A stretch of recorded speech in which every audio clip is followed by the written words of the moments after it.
Students, എല്ലാവർക്കും ഹിസ്റ്ററിയുടെ ഒരു പുതിയ ക്ലാസ്സിലേക്ക് സ്വാഗതം. അപ്പൊ നമ്മൾ ഇന്ന് പഠിക്കാൻ പോകുന്നത് കേരള ഹിസ്റ്ററിയുടെ പുതിയൊരു യൂണിറ്റ് ആണ്. യൂണിറ്റ് 3 ആണ് നമ്മൾ പഠിക്കാൻ പോകുന്നത്. അപ്പൊ നമ്മുടെ പേപ്പറിന്റെ പേരൊക്കെ നിങ്ങൾക്ക് അറിയാം അല്ലെ. കൂടാതെ തന്നെ നമ്മൾ 2 യൂണിറ്റ് നമ്മൾ എന്ത് ചെയ്തു പഠിച്ചതുമാണ് അല്ലെ. അപ്പൊ ആദ്യത്തെ യൂണിറ്റ് എന്ന് പറഞ്ഞിട്ടുണ്ടെങ്കിൽ എന്താണ് ഹിസ്റ്റോറിയോഗ്രഫി എന്ന് പറയുന്നതും, എന്താണ് പ്രീ കൊളോണിയൽ ഹിസ്റ്റോറിയോഗ്രഫി, എങ്ങനെയാണ് കേരളത്തിന്റെ ചരിത്രം അതില് പുനർനിർവചിച്ചിട്ടുള്ളത് അല്ലെങ്കിൽ പുനർനിർമ്മിച്ചിട്ടുള്ളത് എന്നൊക്കെ നമ്മൾ പഠിച്ചു അല്ലെ. രണ്ടാമതായിട്ട് കൊളോണിയൽ ഹിസ്റ്റോറിയോഗ്രഫി എത്രത്തോളമാണ് നമ്മുടെ കേരള ചരിത്രം പുനർനിർമ്മിക്കാൻ ഹെൽപ്പ് ചെയ്തത് എന്നതിനെ കുറിച്ചിട്ട് നമ്മൾ പഠിച്ചു അല്ലെ. ഈ 2 ഹിസ്റ്റോറിയോഗ്രഫി എന്താണെന്നും അതിന്റെ ഏറ്റവും പ്രധാനപ്പെട്ട വക്താക്കൾ ആരൊക്കെയാണെന്നൊക്കെ നമ്മൾ പഠിച്ചു അല്ലെ.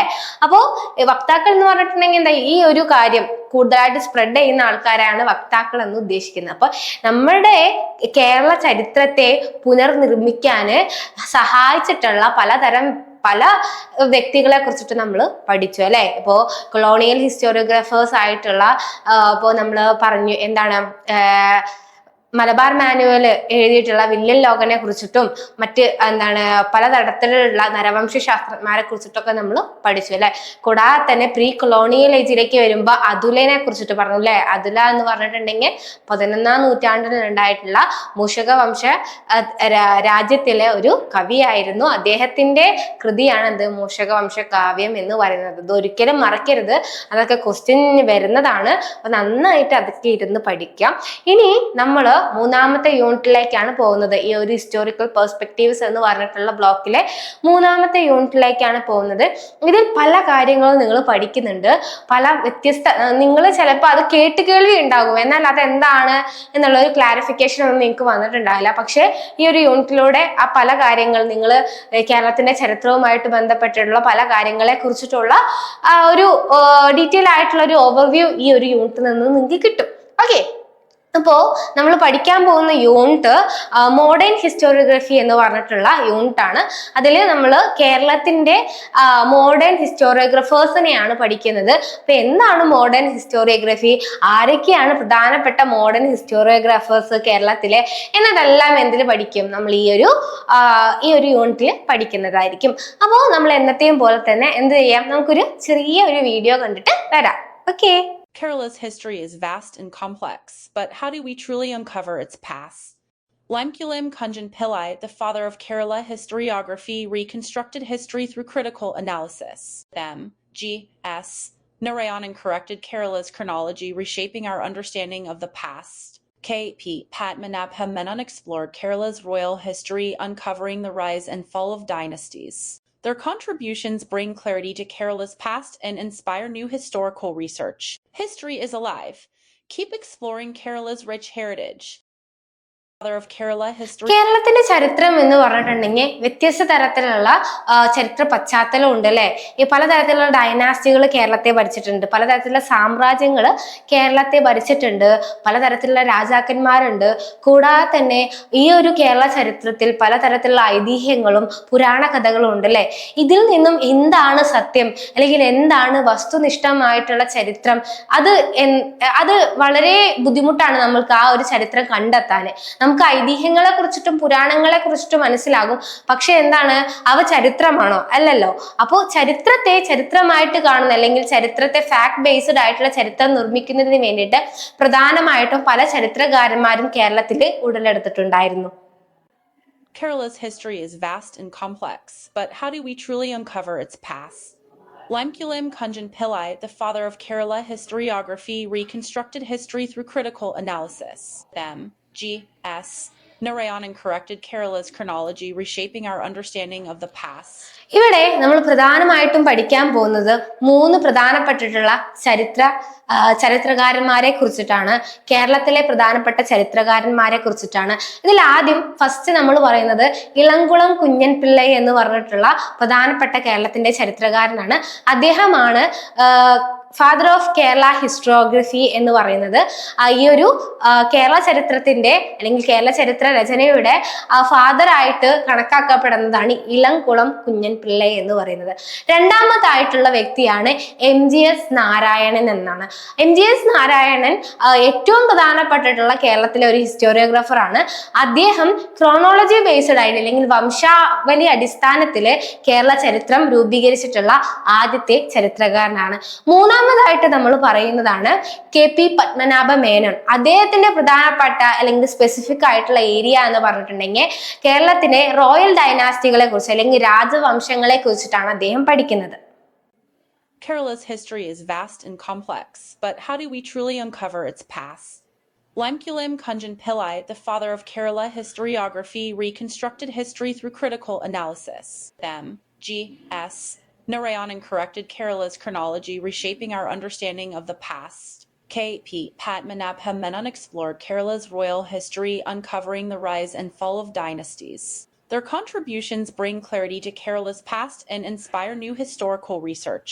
History is alive. Keep exploring Kerala's rich heritage.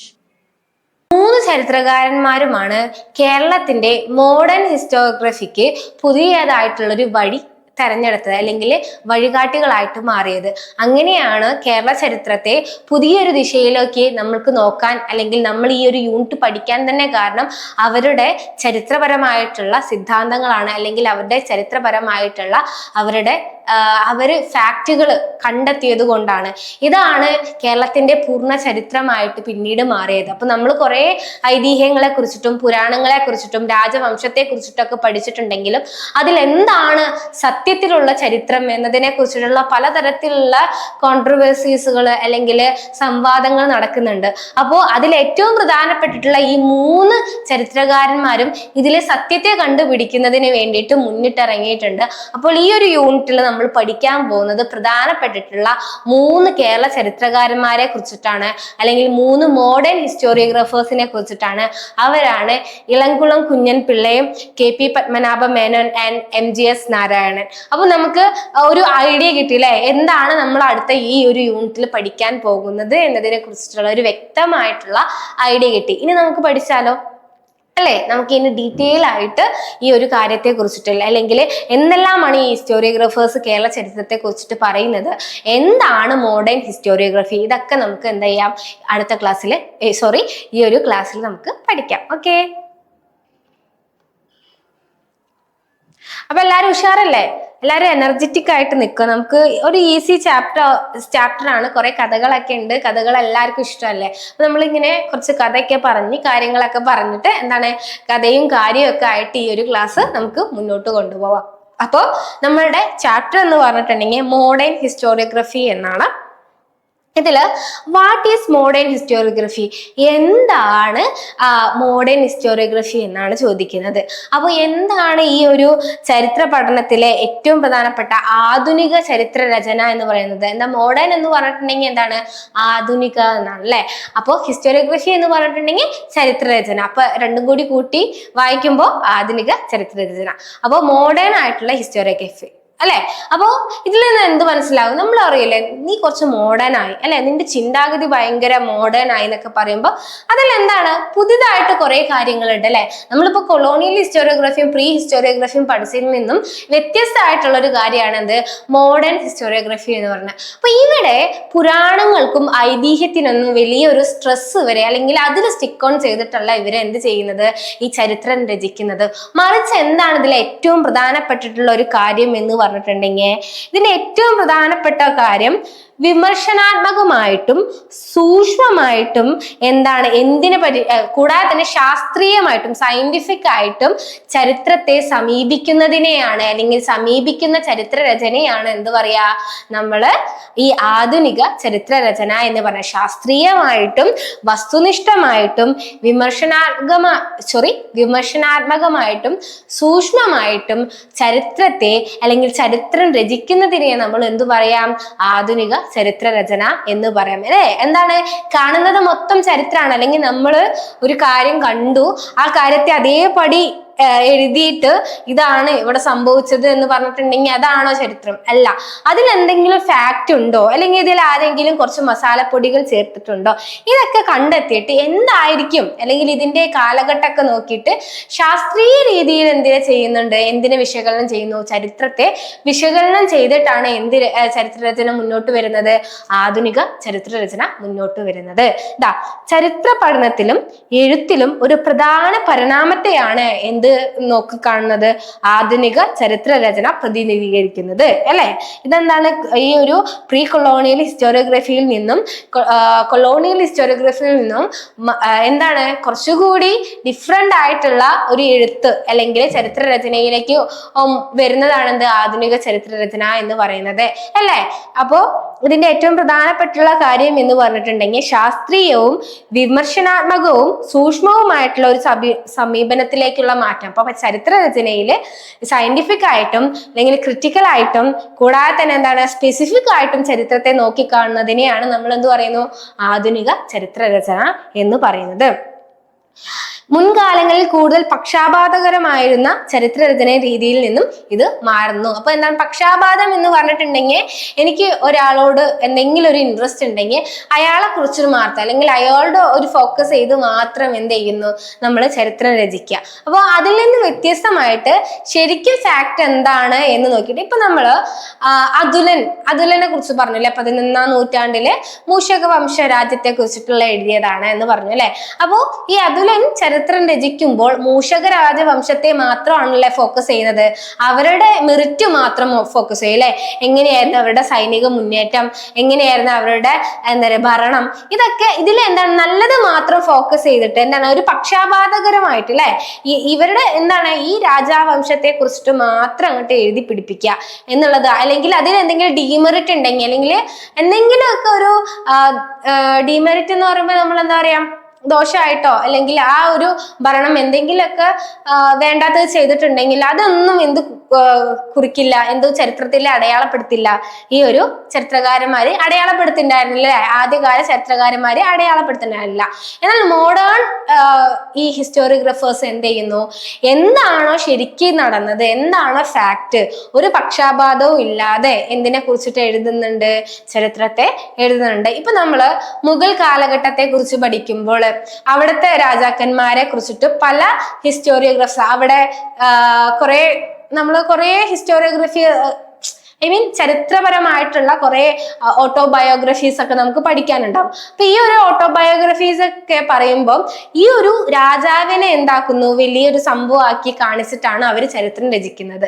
അതെന്താണ്, ഒരു പക്ഷാപാതം അല്ലേ ഉണ്ടല്ലേ, എന്താണ് ഒരു ചരിത്രം എഴുതുമ്പോൾ എന്തിനാണ് നമ്മൾ അങ്ങനെ ഒരു പക്ഷാപാതം കാണിക്കുന്നത്, അല്ലെങ്കിൽ നമ്മൾ രാജാക്കന്മാരെ ഇങ്ങനെ ഭയങ്കര സംഭവമാണ് അങ്ങനെ എഴുതുന്ന ഒരു കാലഘട്ടം ഉണ്ടായിരുന്നു. എന്നാൽ അതിൽ നിന്നും വ്യത്യാസമായിട്ടാണ് അല്ലെങ്കിൽ വ്യതിചലിച്ചിട്ടാണ് എന്ത് വരുന്നത്, ഈ ആധുനിക ചരിത്രരചന വരുന്നത് എന്ന് മനസ്സിലാക്കാം.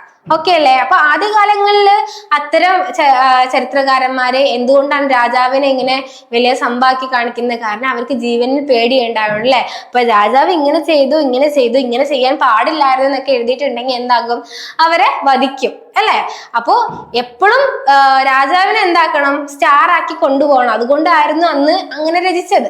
പക്ഷേ ഇന്നത്തെ കാലത്തിലേക്ക് വരുമ്പോൾ ചരിത്രം എന്താവരുത്, ഒരിക്കലും ഒരാളെ മാത്രം ഫോക്കസ് ചെയ്ത് അല്ലെങ്കിൽ അയാളുടെ മെറിറ്റ് മാത്രം ഫോക്കസ് ചെയ്ത് ഇങ്ങനെ ആയിക്കൊണ്ട് പോവരുത്. മറിച്ച് എന്താണോ ഫാക്ട് ബേസ്ഡ് ആയിട്ട് അല്ലെങ്കിൽ എല്ലാത്തിനെയും വിമർശനാത്മകമായിട്ട് ഒന്ന് നോക്കിക്കാണണം. ഇപ്പൊ നമ്മൾ പറഞ്ഞു പരശുരാമൻ മഴ എറിഞ്ഞു, അങ്ങനെയാണ് കേരളം ഉണ്ടായത്. നമ്മളൊന്നും ചിന്തിക്കാതെ ഇതാണ് ചരിത്രം ഇങ്ങനെയാണ് ചരിത്രം എന്ന് നോക്കി കണ്ടിട്ടുണ്ടെങ്കിൽ അല്ലെങ്കിൽ അത് മാത്രം പഠിച്ചു പോയിട്ടുണ്ടെങ്കിൽ അങ്ങനെയാണ് കേരളം ഉണ്ടായേ? അല്ല. എന്താണ് അതിനെ നമ്മൾ ക്രിട്ടിക്കലി നോക്കണം. അങ്ങനെ മഴ വരുന്നിട്ടുണ്ടെങ്കിൽ ഒരു സ്ഥലം ഉണ്ടാവോ, കേരളം ഉണ്ടാവോ അല്ലെ. അങ്ങനെ നമ്മൾ എന്ത് ചെയ്യോ, വിമർശനാത്മകമായിട്ട് അതിനെ നോക്കിക്കാണണം. അപ്പോൾ ഇപ്പൊ നമ്മളൊരു ഹിസ്റ്ററി പഠിക്കുന്ന പിള്ളേരാണല്ലേ, നമ്മള് ഹിസ്റ്ററിയാണ് മേജർ സബ്ജക്റ്റ് ആയിട്ട് നമ്മൾ എടുത്തിട്ടുള്ളത്. അപ്പൊ നമ്മള് ഈ ഒരു ഹിസ്റ്ററി പഠിച്ചിറങ്ങുമ്പോൾ, ഈ ഒരു BA ഹിസ്റ്ററി പഠിച്ചിറങ്ങുമ്പോൾ എന്ത് ക്വാളിറ്റിയാണ് അല്ലെങ്കിൽ എന്ത് ലേണിംഗ് ഔട്ട്കം ആണ് നമ്മൾ ഇതിൽ നിന്ന് പ്രതീക്ഷിക്കുന്നത്? ക്രിട്ടിക്കൽ അനലൈസ് ചെയ്യണം അല്ലെ. നമ്മുടെ സമൂഹത്തിൽ പല കാര്യങ്ങൾ നടക്കുമ്പോൾ അതിനെ ഒന്ന് ക്രിട്ടിക്കലി നോക്കാൻ നമുക്ക് കാണാം. അല്ലാതെ പക്ഷെ എന്താണ്, എല്ലാ കാര്യത്തിലും കുറ്റം കണ്ടെത്താന്നല്ല അതിനർത്ഥം. മറിച്ച് എന്താണ്, ഒരു ക്രിട്ടിക്കൽ അനാലിസിസ് നമുക്ക് എന്തിലുണ്ടാകണം, ഈ ഒരു ഹിസ്റ്ററി പഠിക്കുന്നതിലൂടെ ഉണ്ടാകണം. ഇനി 6 മാസം കൊണ്ട് SSLC+2 കൂടാതെ ഇന്ത്യയിലെ ഏറ്റവും മികച്ച യൂണിവേഴ്സിറ്റികളിൽ നിന്നും UG, PG എന്നീ കോഴ്സുകൾ ചെയ്യാം. കേരളത്തിലെ ആദ്യത്തെ ഡിസ്റ്റൻസ് ലേണിംഗ് ആപ്പായ ഫ്യൂച്ചർ പ്ലസ് അക്കാഡമിക്കൊപ്പം.